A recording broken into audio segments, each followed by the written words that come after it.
अस्सलाम वालेकुम everyone. So last time हम अपने पास क्या कर रहे थे, राइटर्स क्राफ्ट कर रहे थे। राइटर्स क्राफ्ट में हमने अपने पास सेंटेंस स्ट्रक्चर देख लिया था एंड अब हम अपने पास टोन एंड मूड देखेंगे। देखो, टोन और मूड इससे तुम बहुत अच्छे से वाकिफ हो। Let me tell you something. अगर मैं तुमसे कहूँ the rain fell endlessly the streets were empty, तो ये सब बातें एक बेचारा टूटा हुआ इंसान कर रहा होता है। ठीक है, छोड़ो, इतनी गहराइयों में नहीं जाते।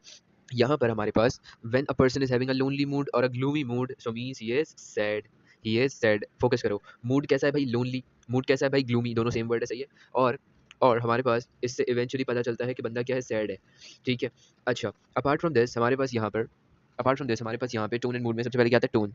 टोन क्या मतलब? आओ जरा देखते हैं। जब राइटर तुम्हारे पास कोई भी चीज़ लिख रहा है, कुछ भी, चाहे पैसेज हो, आर्टिकल हो, कुछ भी, रिपोर्ट हो, एनीथिंग, वो तुमसे बात कैसे कर रहा है, तुम्हें एड्रेस कैसे कर रहा है, क्या वो तुम्हें बता रहा है, तुम्हें इग्नोर कर रहा है, whether he is writing up properly to his audience or he is just indirectly talking it। सही है। उसकी वर्ड चॉइस क्या है, उसका सेंटेंस स्ट्रक्चर क्या है, उसकी फिगरेटिव लैंग्वेज उसने यूज़ की है वो क्या है, उससे तुम्हें पता चलता है कि उसका टोन क्या है। फॉर एग्जांपल, मैंने यहाँ टोन की एग्जांपल लिख दी है ताकि तुम्हें परेशानी ना हो। देखो, अक्सर क्या होता है जब तुम अपने पास जाते हो ना एग्जाम देने, तुम्हें याद नहीं रहता भाई टोन क्या है, मूड क्या है, मैं क्या करूँ समझ नहीं आ रहा। तो यहाँ पर मैंने सारी चीज़ें लिस्ट कर दी हैं। तो मैं सिर्फ जाने से पहले एक दफ़ा पढ़ना है इसको। सही, जैसे कि formal, informal, humorous, serious, sarcastic, optimistic. सही, and objective, critical and sympathetic. उसके बाद हमारे पास यहाँ पे आता है मूड। मूड का मतलब क्या? मूड का मतलब होता है वो फीलिंग, वो एटमॉस्फेयर जो क्रिएट की जा रही है रीडर के लिए, किसके थ्रू? राइटर के थ्रू। अब यहाँ पे राइटर अपने वर्ड्स को यूज़ करेगा ताकि वो अपने पास एक मूड सेट कर सके। फॉर एग्जाम्पल, मूड की एग्जाम्पल भी देख लो, gloomy, joyful, suspenseful, peaceful, tense, mysterious या फिर रोमांटिक। ठीक है, खैर तुम्हें रोमांटिक टेस्ट तो मिलेगा नहीं, इतने अच्छे नहीं हो तुम लोग। खैर, अपार्ट फ्रॉम दिस हमारे पास यहाँ पे क्या आता है? Writers purpose.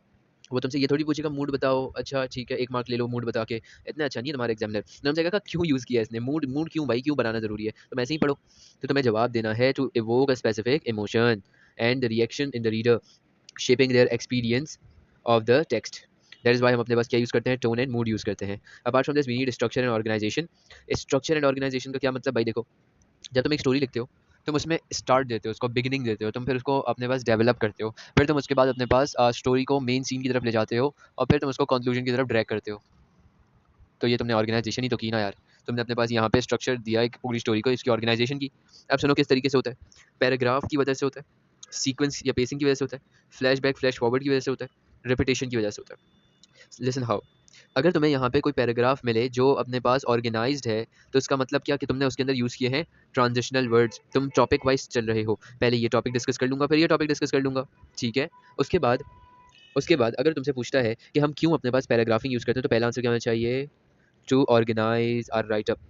लेकिन अगर तुम्हें थोड़ी टेढ़ी-टेढ़ी बात करके पूछा, what is the purpose behind this? तुम कहोगे to ensure clarity, coherence, logical flow of idea. Logical flow of what? Logical flow of idea. उसके बाद अगर तुमसे कहे, भाई बताओ सीक्वेंस और पेसिंग का क्या मतलब है? तुम कहोगे कि भाई यहाँ पे हमारे पास सीक्वेंस या पेसिंग किसी भी पर्टिकुलर राइटर या स्टोरी के लिए लिखना ज़रूरी होता है, because we know how to handle the information revealing speed. किस स्पीड से हमें अपनी इंफॉर्मेशन को रिवील करना है, वो पेसिंग कहलाती है।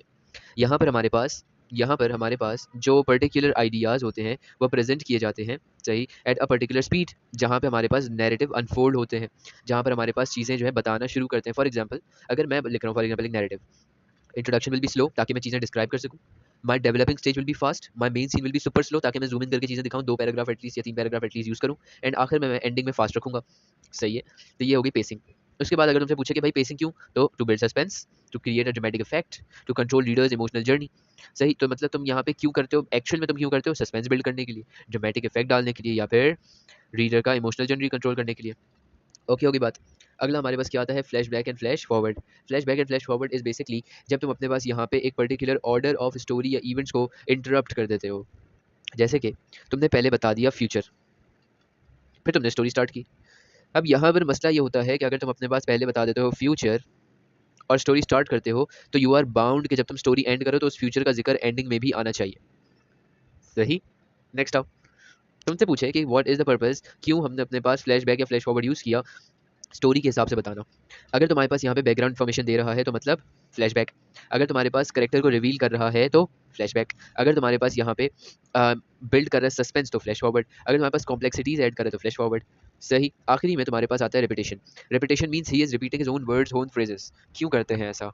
क्यों करते हैं ऐसा? बिकॉज हमारे पास यहाँ पे क्रिएट करना होता है हमें एक प्रॉपर रिदम, एम्फोसाइज करना होता है किसी पर्टिकुलर टॉपिक पर, कोई चीज़ पर, एंड एक सेंस ऑफ अर्जेंसी क्रिएट करनी होती है and to reinforce a theme. For example तुम्हारे पास कोई इंपॉर्टेंट बात है, जैसे कि तुम चाहते हो कि एक पर्टिकुलर पॉइंट जिसको तुम हाईलाइट करना चाह रहे हो, तुम चाहते हो कि लोगों के दिमाग में कहीं न कहीं रह जाए, तो तुम वो चीज़ 3 दफ़ा बोलोगे। अपने राइट अप में जब तुम स्पीच लिख रहे होगे मैं बताऊँगा तुम्हें कि वहाँ पे तुम्हें तकरीबन 3 बार रिपिटिशन करनी पड़ती है ताकि तुम्हारी बात लोगों तक इफेक्टिवली बहुत ज़्यादा लाइमलाइट में पहुँच भी जाए। ठीक है? सही, so this is the particular lecture for your sentence structure and organization and also your tone and mood. I hope यहाँ तक की सारी बातें क्लियर होंगी. If you have any sort of problem, कोई मसला कुछ भी पूछना है, so you can ask in comment section. Thank you very much. अल्लाह हाफ़िज़, फ़ी अमान अल्लाह.